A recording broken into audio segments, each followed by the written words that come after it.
EdnaShloshim that was learned jointly by different people in the family. I don't know exactly who learned each part of each Masechta, but the Seder Nashim was completed, and I'll go through part of the last mission, not the entire last mission, because it's very long, very, very long. And then I'll go through the last couple lines in Brachos, and then the Hadras and the Kaddish. So the last Mishnah in Kedushin talks about which parnassas are good and not good, and the reasons why they're good or not good. And then the Mishnah concludes by saying, Rabbi Noroi Omer, Rabbi Noroi says, Meniach ani kol umnoyos sheba'olam, I put aside all professions in the world, ve'eni malamed es beni ala Torah, and I only teach my son Torah. She'adam ochel mischara ba'olam hazeh, a person gains, has the benefit, the reward in this world. Karen kayemes lo haba, and the Karen kayemes lo haba, and the main part of the reward, what he gets in this world is just the icing on the cake. The main part of the reward is yet to come in the world, to come in olam haba. Ushar kol hanois enu kain, all the other professions are not like this. Kishadam bali de choli, a person God forbid gets sick. Oli de zikner, he gets old. Oli de yisurim, or he has problems, pain, suffering. When he's unable to work, if he's not working, he's not collecting his salary. With the Torah, it's not that way. It guards him from all bad while he is young. And it gives him hope and sustains him when he's old, even if he's not learning. The reward that he has for the learning that he did when he was able to learn continues to protect him and take care of him when he is old. And the Mishnah brings psukim to prove this. Benaruso mahu omer, the kovei Hashem yachlifu koach. Those who trust in Hashem will have strength. Ziknuso mahu omer, ojinuvim beseva. Those that are old are taken care of, have what they need. And the same thing we find with Avram Avinu Olav Hashalom. The pasuk says, "Va'Avraham zakein v'haya berach v'Hashem berach es Avram bakol."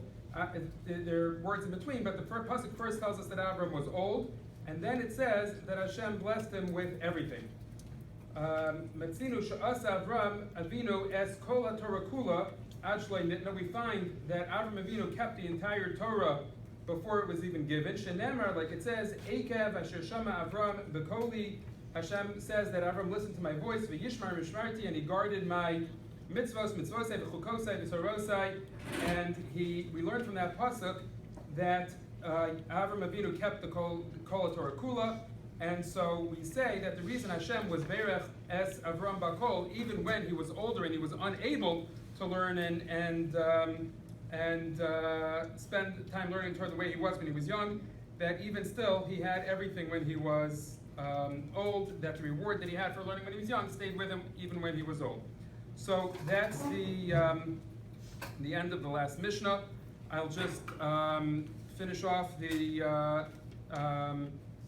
last few lines of Brachos. And Brachos was learned by, I learned it with Shalom Chaim Meir and David, each a different part, and it wasn't learned specifically for the Shloshim, at least not the vast majority of it, but it was learned, and I think that that both things are good. The Mishnayos that were learned specifically as an aliyah for the Neshama is certainly an aliyah for the Neshama, but I think even learning that was done by a child and grandchildren, even if it wasn't done for the Shloshim, for the Neshama, I think it's certainly an aliyah for the Neshama as well. So the Gemara concludes and says, Amar Rabbi Elazar, Amar Rabbi Chanina, Talmidei Chachamim marvim shalom ba'olam. Talmidei Chachamim increase peace in the world. Shenemar, like it says, V'chol banayich limudei Hashem v'rav shalom banayich. So the Mefarshim say that the word banayich is really extra. because you could have said V'chol Banayach Limudei Hashem V'Rav Shalom or V'Rav Shloman, their piece. Why do you have to? We already said Banayach. Why do we have to say Banayach again?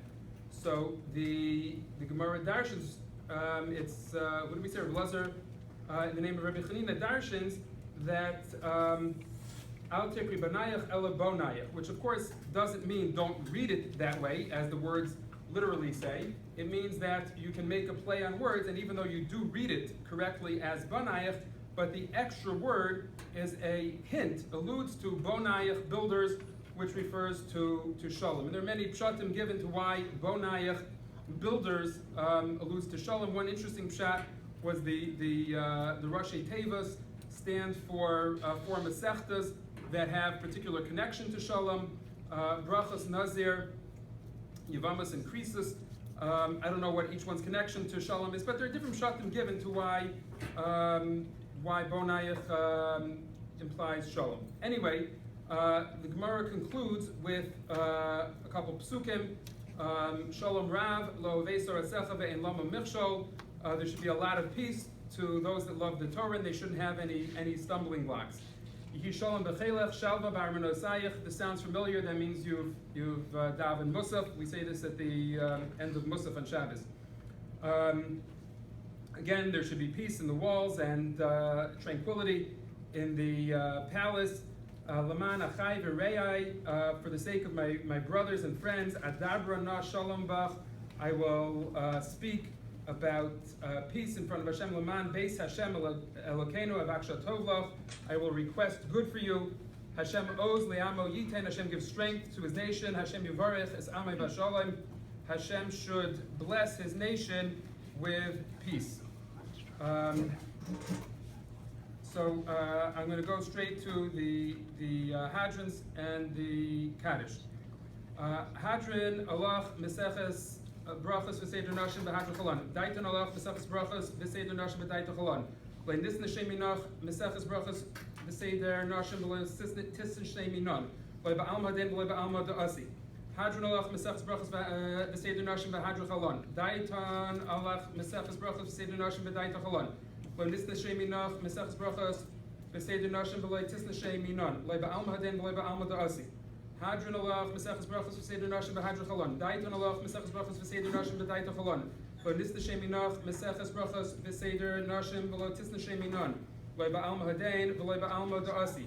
Yiratzim u'fanecha ela yehenu v'lehev v'seinu shetei torascha u'manuseinu b'olam hazeh u'sehei yimanu l'olam haba. Chanina bar Papa, Rami bar Papa, Nachman bar Papa, Achai bar Papa, Abba bar Papa, Rafram bar Papa, Rachish bar Papa, Surcha bar Papa, Ada bar Papa, Dara bar Papa.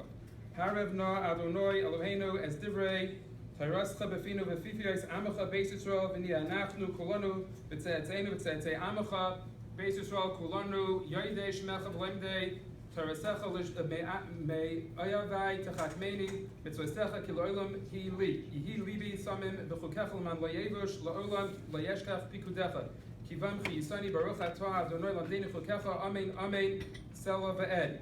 Ma'idem anachnu lach Adonai lenu v'lo yavasenu shesamta chalkenu miyoshvei beis hamedrash v'lo samta chalkenu miyoshvei kronos she'anu mashkimim v'hem mashkimim anu mashkimim l'divrei Torah v'hem mashkimim l'dvarim b'telim anu amelim v'hem amelim anu amelim u'makablim Sachar v'hem amelim v'enim makablim sachar anu ratzim v'hem ratzim anu ratzim l'chayol maba v'hem ratzim l'ver shachas shenemar v'ato elehim torideim l'ver Shachas Anshe Domim Umirma Loi Yechatsu Yemeim Va'ani Eftach Bach Yiratzim Ufanecha Adonai Elohai Kashem Shazartani L'Sayim Mesechus Brachos V'seder Nashim Kain Tazreini Lahaschil Mesechtes V'svarim Acherim L'Saiman Lulmod U'Lalamed Lishmar V'Lasus U'Lakaim Eskol Devrei Salamu Tarasecha Ba'ava Uzchos Kol Hatanoyim V'Amiroyim V'Salmidei Chachamim Yamud Li L'Zari Shalei Tamush Hatayrim Mipi U'Mipi Zari Ad Olam Vizkayim bi b'salechacha tancha oischa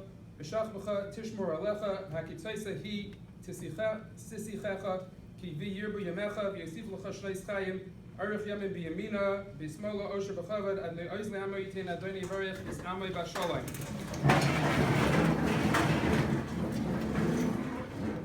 Elias Kadesh, Shmei Rabbah, Vamadi Hu Atzid Lis Chadata, Ula Chaya, Mesaya, Ula Saka, Yatwain Lachaya Lama, Ula Mibna Karta, EdnaShloshim, L'Shechlala, Hechola Begava, Ula Me'ekar, Polchana, Nuchra'a, Min Ara, Ula Sava, Polchana, Di Shemaya, La Asra, V'yam L'Kutsha B'richu, V'malchusei, V'yukare, V'chayechon, V'yomechon, V'chayei, D'chol Beis Yisrael, V'agalor Izman Kariv, V'yivru Amei.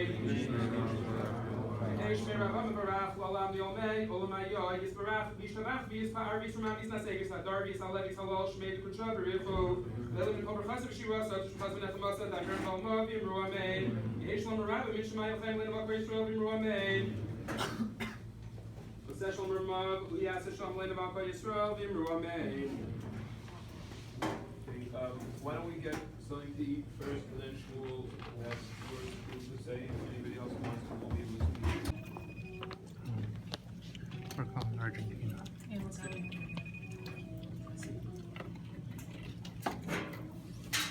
Now I see. Okay. Okay.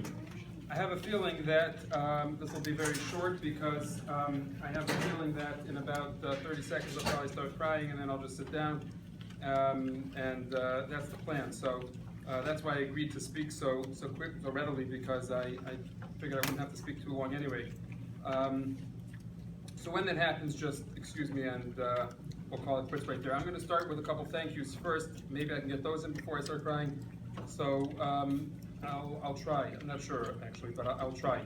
I want to thank Abba for I don't know how to say it exactly, but for taking on the full responsibility of Ima's care, and certainly over the last 6 years, but over the last year and over the last few months. Freeing us of the responsibility to do that.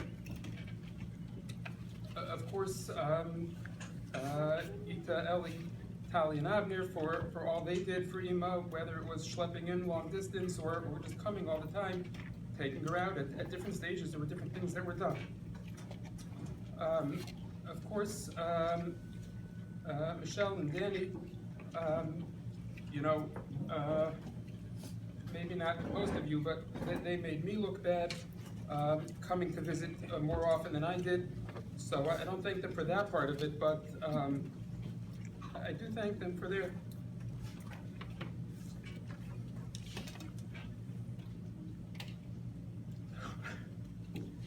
It's not worth it. Okay, anyway,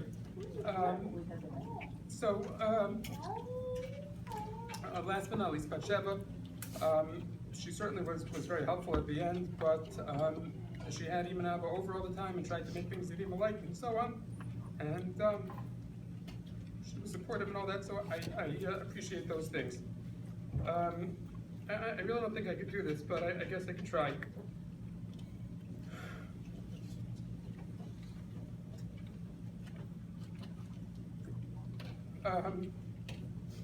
I was trying to think about things that weren't already said at the Levaya, not to minimize those things, but I was trying to think of other things that weren't highlighted.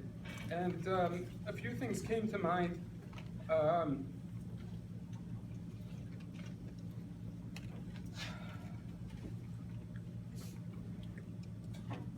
Could we call it quits here? No. The senior members are. You can cry. It's okay. I can't speak when I'm crying, so it's just not going to work. It has to. Is there a second speaker that could go now and then? By then everyone will have lost interest? No. Anyone else? Ellie?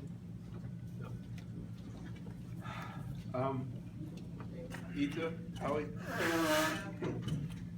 Shmuel always needs me to bail him I think I spent hours preparing, but I know it wouldn't happen. It's interesting for me that Chazal, in their infinite wisdom, decided that the first week is intensive, and then the first month, and things progress in a way that gives time for reflection, gives time for gratitude, for the time we had, etc. It's hard speaking at a shloshim because you're really preaching to the crier. Everyone in this room knew Ema very well, and not a whole lot of secrets or unknown stories that can surface that would shed light to her not long enough life. But I did want to say that, and my father alluded to it when he talked about her burning desire to be a grandmother, to be an active grandmother, and very close with her grandchildren. Really, my mother formulated her adulthood based on her less than perfect childhood. She started off in tough times. Before she was 2, she had been to 6 countries. So that in and of itself made her a bit of a wanderer. She never knew her grandparents. Her parents really did not get to be grandparents for a significant amount of time. Tal is named after my grandmother. So that was one example of what she took from her childhood and made blossom for her. She was never wild about living in Bridgeport, but the good thing about Bridgeport is that it was close to all her children and her grandchildren. And when she was healthier, she'd make the effort to come in and do homework with the 5 Towns grandchildren, which the 5 Towns daughters and daughters-in-law really loved. But the grandkids really loved it. Oh, Nuts loved it.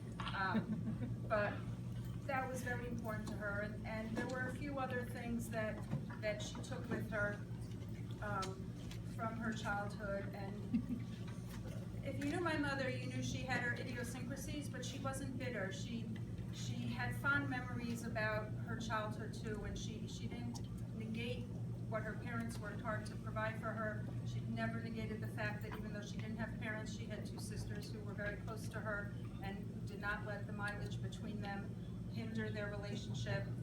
I think she was at all of the Eisenberg weddings. I think she was at the Friedenberg bat mitzvahs, and those involved a great deal of travel, and there were other journeys together here in the United States and there. They never let the fact that their parents weren't alive or that they didn't live near each other hinder their relationship. Another thing that was spoken about at the funeral, but I see as very correlative of her childhood, was that my mother was renowned for her hospitality and letting people into her house. She told me once that when she was a child, or when she was growing up rather, that there was always an extra setting at the Shabbos table with the hope that if they had a guest, they would be ready for it. At the same time, she told us that there were times when there wasn't enough food to put on the table. But my mother and Shiva sort of was like, this is your life. People from the 60s, 70s, 80s, 90s who ate in the house telling me how they remember her pecan pie or her this or her that. And she took that experience of a small family and probably lonely Shabbosim and again just made it blossom into a house that was open to everyone.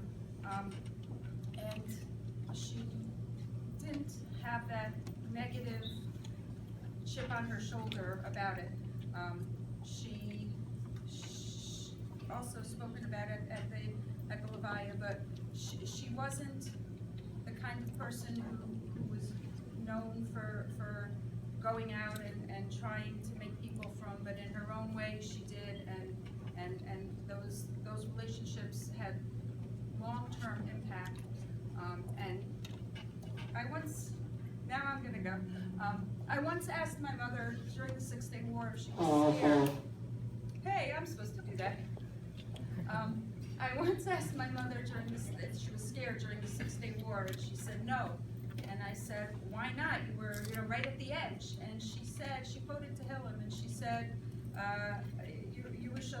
Harim Saviv Yerushalayim v'Hashem Saviv Lamo, that she knew she was in Yerushalayim and Hashem was going to protect her. And the very next kapitel in Tehillim talks about Hazarim B'dima B'rina Yiksaru. And I'd like to think that is what my mother accomplished. In a few weeks, she'll be a permanent resident with with an address in Israel.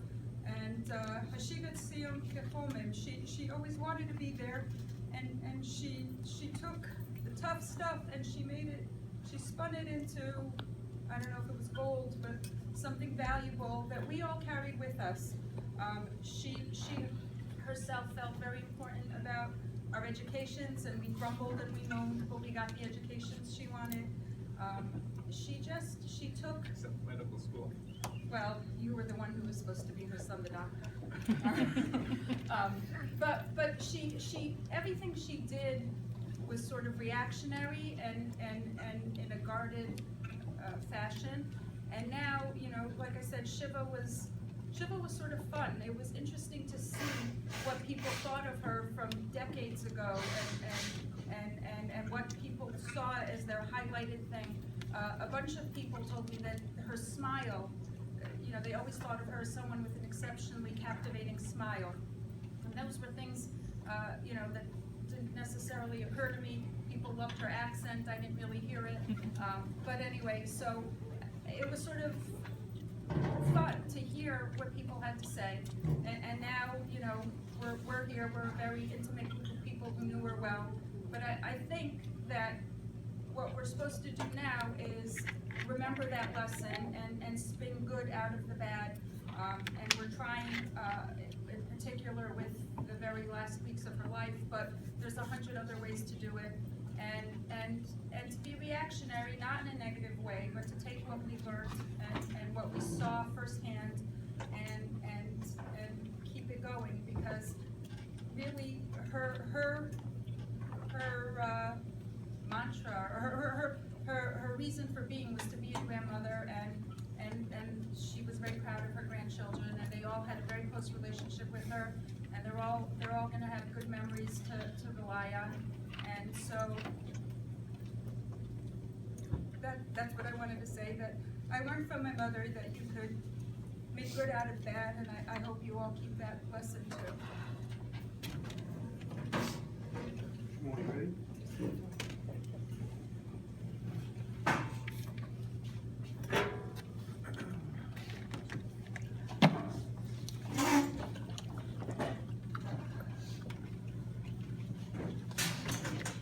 I'm sure this isn't going to work, so Be positive. I'll start with the part that you're interested in, and maybe I can get through that, and then the other part that I can't get through we could skip. But I compiled a short list of quotes of sayings that I heard, and we all heard many, many times.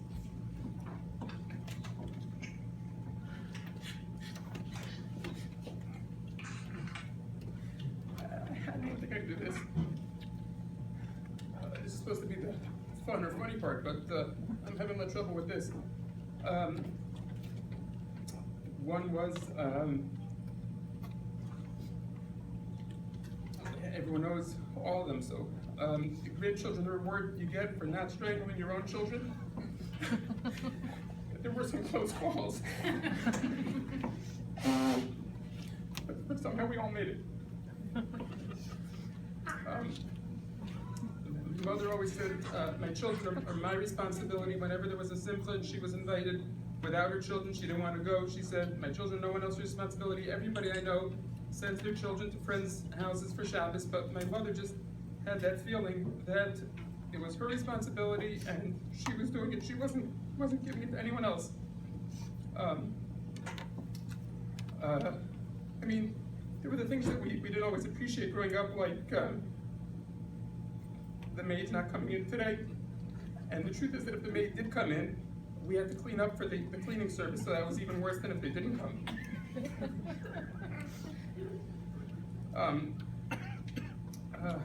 My kids hear me say it all the time, where there's a will, there's a dead relative. That's just the way it goes. I can't change it now. I think one of my favorites is, I'm selling it to you at the same price I bought it. But there were a lot of things that kids get away with today that just weren't tolerated, like You know, as a kid, when we went into a store, it was always look with your eyes and not with your hands, or serve towels with your showers, or you make a better door than a window. Actually, I haven't heard that one for a long time. I don't know if anyone else here knows what I'm talking about, but I don't know. I mean, I imagine other people heard the same things I did. It was a certain, like, no-nonsense approach. You know, there was always no ifs, ands, or buts about it. So that's I think, I didn't go in order, but I think I got most of the things that anyone's willing to, can certainly contribute. Okay, sorry, I just thought that would be helpful and an icebreaker, but it doesn't seem to have worked. Okay, so the points that I thought of that weren't really mentioned, at least not too much, or at least not in my memory, although I'm sure I don't remember everything that was mentioned, was a certain self-respect that I feel is lacking in many people. This was apparent in the way my mother got dressed to go out and to have people come. She just, I believe, I might be wrong, that when a person has self-respect, then it's not just their appearance, it's everything that they do. Like, for example, when my mother wrapped a gift, it's true she had a lot of experience because she worked in a gift shop in Israel, but you know, if it was a 3-year-old's birthday party, it didn't matter because it was something that she was doing, and if she did it, it had to be done right. It wasn't like, no one cares. That's what I mean by self-respect. You know, when she baked something, it didn't matter if it would taste good. It had to look nice also. It was something that she did, and if she did it, she wanted it to be something that would reflect well on her, and that's a certain self-respect that I hope I got to some extent, but I think is an important thing for everybody to try to feel a self-respect about themselves and about anything that they do. You know, Em and I had many disagreements about many things, and we argued, you know, back and forth often, but I mean, like religion type of things and ideology, those types of things, but I never ever felt like, you know, Ema never said to me, like, why can't you do this? Why do you have to do this? It was like, we could have a discussion about what's right or what's wrong, and of course, we just agreed to disagree and didn't convince each other, but there's a certain, like, just accepting of who you are, an approach of, like, you could be what you want to be, I'll be what I want to be, and I accept you and love you for what you are. My mother had a very clear sense of what's right, and it didn't matter if it wasn't what everyone else was doing. At Shiva, Batsheva's aunt told me that she remembers that 23 years ago when she made her Sheva brachas, that Ema brought her a gift, and that's just the way she was.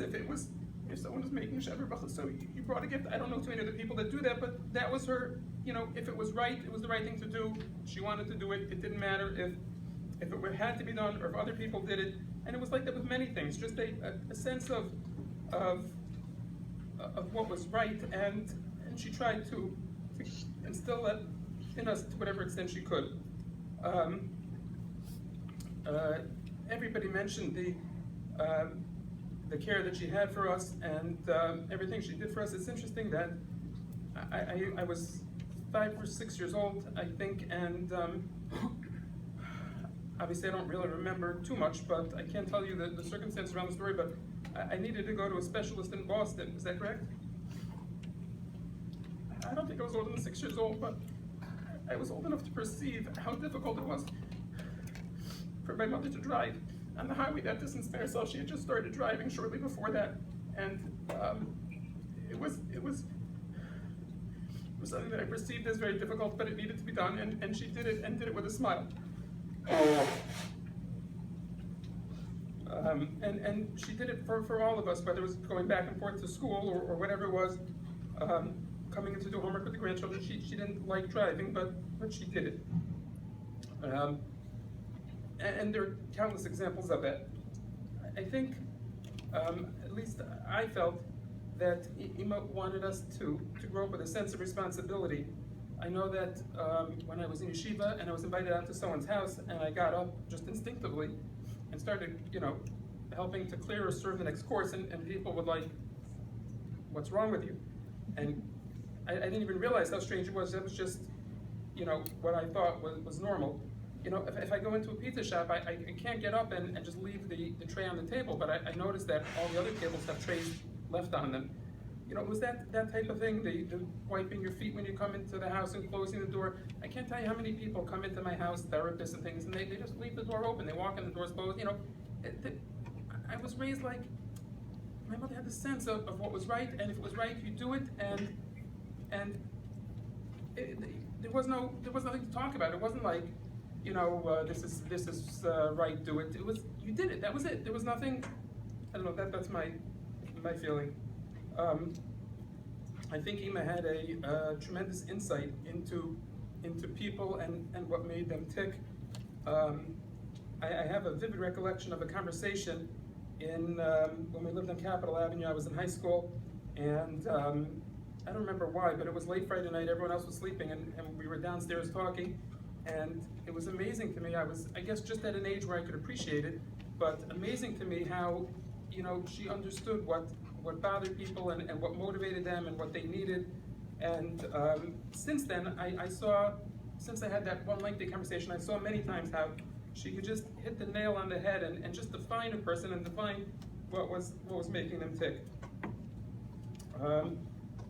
Ita just mentioned the value for education, and I always felt, I don't know if it's true, that she probably felt that she didn't have the opportunity to have an education, and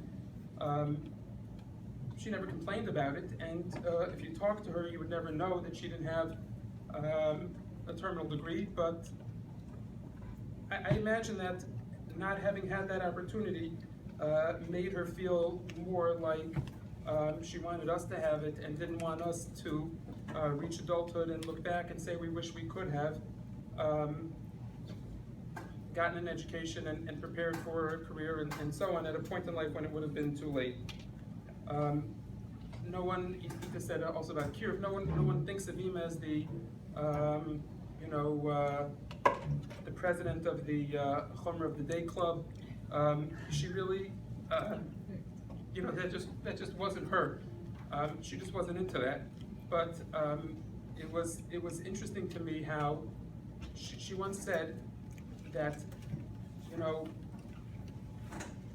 for her family not to be Shomer Shabbos was inconceivable. She said, my parents were ready to give up their life for Shabbos, and how could you even think about not being Shomer Shabbos? It's like, to her that was like, it was something that couldn't even be thought about. It was just, she said she felt like her parents, that's what they did, that's what they wanted, they were ready to give up their life for it. And Baruch Hashem, I think she lived to see all of her children and grandchildren that are Shomer Torah Mitzvahs. And I think that, again, even though since she wouldn't have been president of the Chomer of the Day Club, you might not think of her that way, but that's what I heard directly, and I think it's true. I want to end with just one story that I think says a tremendous amount. I was sitting in the hospital with her, and it would be more dramatic if I could say it was Maimonides, or at least North Shore, but the truth of the matter is it was in South Nassau. I remember it very clearly, which means that it was, 6, 7, 8 months ago. But Ima said to me,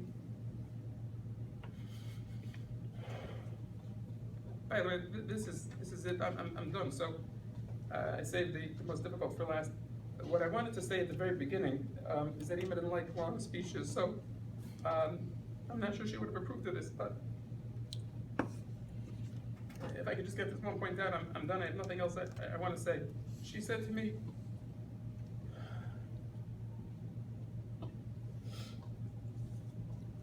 it's really not such a big deal.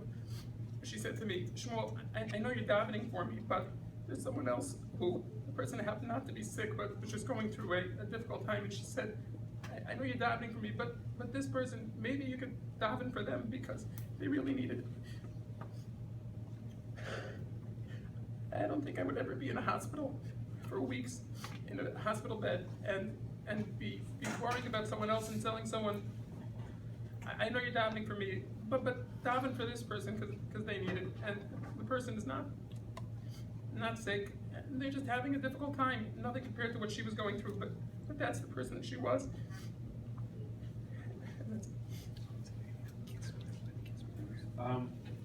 If anyone wants to go and refill their plates, Danny would like to say something, and but let's everyone please go and refill your plates. We're all very polite and took only a little bit, so go back and refill your plates. Well, Danny will speak with you. Wow.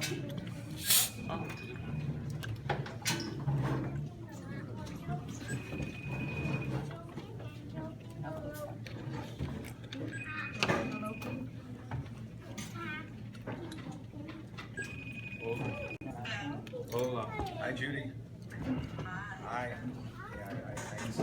Anyway, I wasn't prepared to speak anything. I didn't think I would say anything.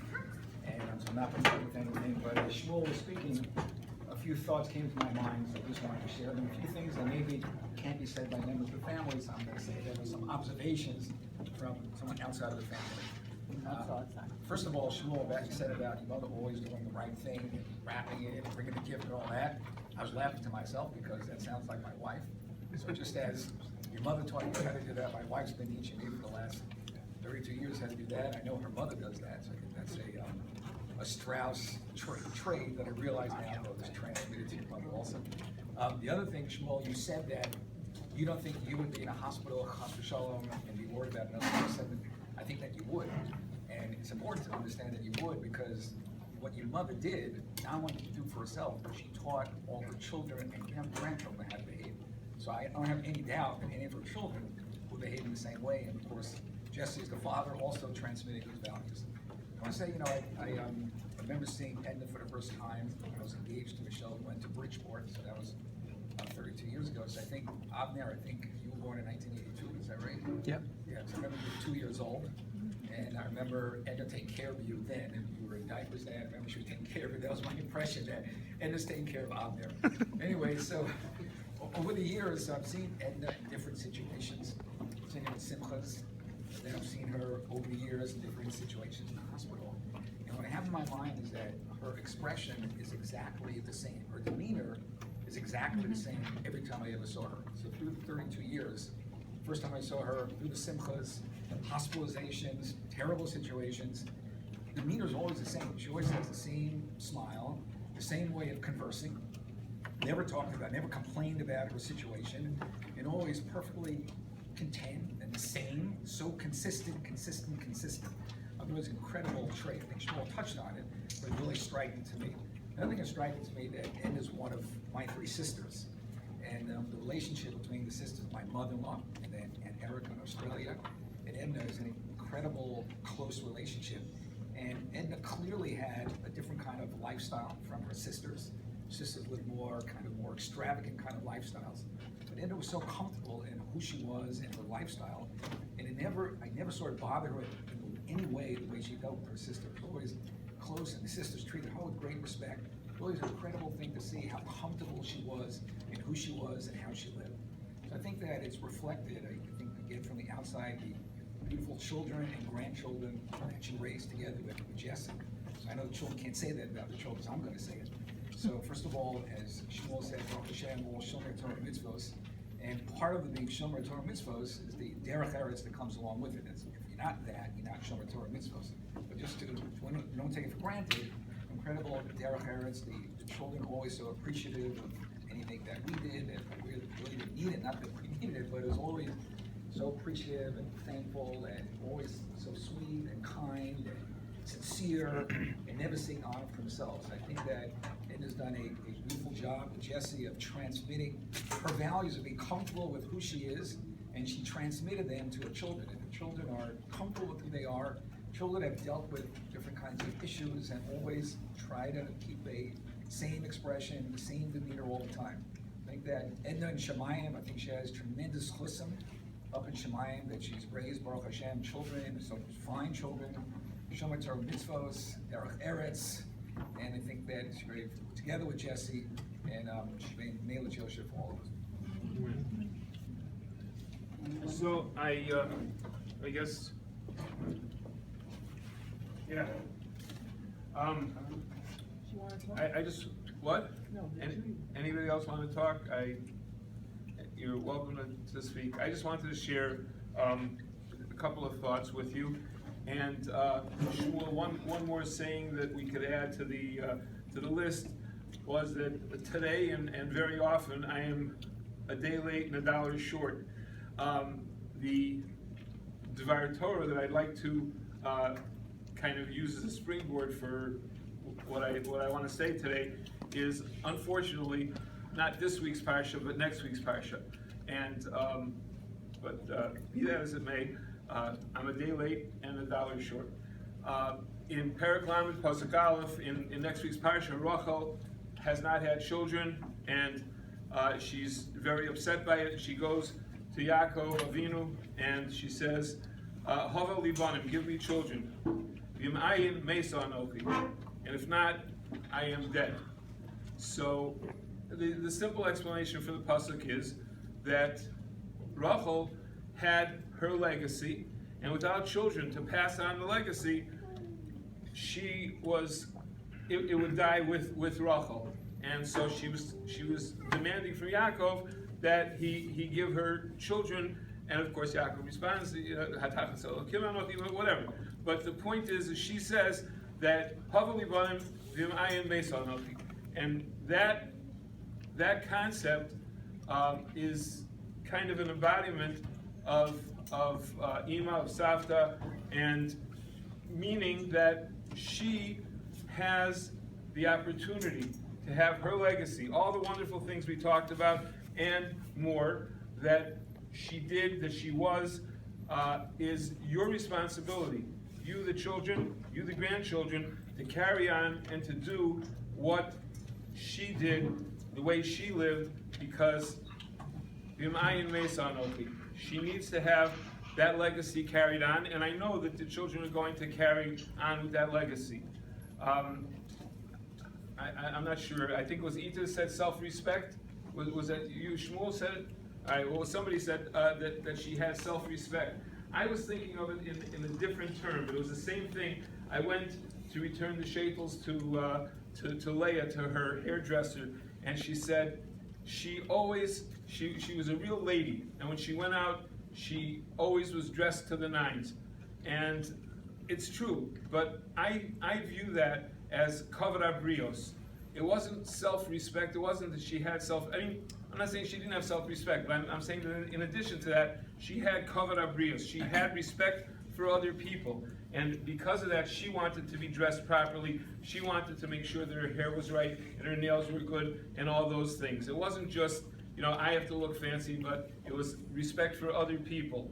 Another thing that wasn't mentioned was, I feel that I left my paper at home that I had a couple of short notes on, but anyway, another thing that I feel embodied her was the fact that she was stoic. People have mentioned that she didn't complain, and that is true, but there wasn't a time.